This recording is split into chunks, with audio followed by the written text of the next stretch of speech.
അപ്പോൾ എങ്ങനെയാ ഇന്നത്തെ വർക്ക് കണ്ടാലോ? ഇന്ന് നമുക്ക് 4 വർക്ക്സ് ആയിരുന്നു കേട്ടോ ഉണ്ടായിരുന്നത്. അപ്പോൾ അതിൻ്റെ ഡീറ്റെയിൽഡ് ആയിട്ടുള്ള വീഡിയോ എന്നും പറയുന്നത് പോലെ ചാനൽ അപ്ലോഡ് ചെയ്തിട്ടുണ്ട്, ചെക്ക് ചെയ്യാൻ മറക്കണ്ട. പിന്നെ ഈ ഒരു കേക്ക് ഒരു ബ്രൈഡ് ടു ബിയും ഒരു ബർത്ത്ഡേ കേക്കും ആയിരുന്നു. രണ്ടും നമുക്ക് കോളേജിലുള്ള സീനിയേഴ്സ് തന്നൊരു ഓർഡർ ആയിരുന്നു കേട്ടോ. അവരുടെ അനിയത്തിയുടെ ബർത്ത്ഡേക്ക് വേണ്ടിയിട്ടും പിന്നെ ബ്രൈഡിൻ്റെ തന്നെ ബ്രൈഡ് ടു ബിക്ക് വേണ്ടിയിട്ടും. പിന്നെ ഉള്ളത് നമ്മളുടെ സ്കൂൾ ജൂനിയർ തന്നൊരു ഓർഡറായിരുന്നു, അവരുടെ കസിൻ്റെ ബ്രൈഡ് ടു ബിക്ക് വേണ്ടിയിട്ട് കേട്ടോ.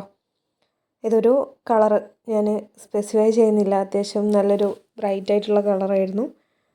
എല്ലാവർക്കും ഇഷ്ടപ്പെട്ടെന്ന് പറഞ്ഞു. അവരുദ്ദേശിച്ച കളർ തന്നെ ആയിട്ടുണ്ടെന്നും പറഞ്ഞിട്ടുണ്ടായിരുന്നു കേട്ടോ. അപ്പോൾ ഫസ്റ്റ് ടൈമാണ് നമ്മൾ ഈ ഒരു കളറിൽ സെറ്റാക്കുന്നത്. അങ്ങനെ ഈ ഒരു ബ്രൈഡ് ടു ബീൻ്റെ ഒരു ഫംഗ്ഷന് വേണ്ടിയിട്ടായിരുന്നു കേട്ടോ അവർ ഓർഡർ ചെയ്തിട്ടുണ്ടായിരുന്നത്. ദെൻ നെക്സ്റ്റ് വൺ വന്നിട്ട് ഒരു സ്പൈഡർമാൻ തീം കേക്കായിരുന്നു. ഇത് എൻ്റെ ഫ്രണ്ട് തന്നെയാണ്, റെഗുലർ കസ്റ്റമർ തന്നെയാണ് നമ്മളുടെ. അവരേട്ടൻ്റെ മോന് വേണ്ടിയിട്ടായിരുന്നു കേട്ടോ. ഫസ്റ്റ് തൊട്ട് ഈ ഒരു 3rd ബർത്ത്ഡേ വരെ നമ്മുടെ അടുത്തു നിന്നായിരുന്നു വാങ്ങിയിട്ടുണ്ടായിരുന്നത് കേട്ടോ. അപ്പോൾ ആ ഒരു കേക്കിൻ്റെയും എല്ലാത്തിൻ്റെയും ഡീറ്റെയിൽഡ് വീഡിയോ ചാനൽ അപ്ലോഡ് ചെയ്തിട്ടുണ്ട്, ചെക്ക് ചെയ്യാൻ മറക്കണ്ട. അപ്പോൾ അടുത്ത വീഡിയോ ആയിട്ട് നമുക്ക് അടുത്തിടെ കാണാം. ഓക്കെ, അതുവരേക്കും എല്ലാവരും സബ്സ്ക്രൈബ് ചെയ്തൊന്ന് സപ്പോർട്ട് ചെയ്യുക, കമൻറ്റ് ചെയ്യാൻ മറക്കരുത്. നിങ്ങൾക്ക് ലൈക്കായിട്ടുള്ള വർക്ക് ഏതാണെന്നും കൂടി ഒന്ന് മെൻഷൻ ചെയ്യാൻ മറക്കല്ലേ കേട്ടോ.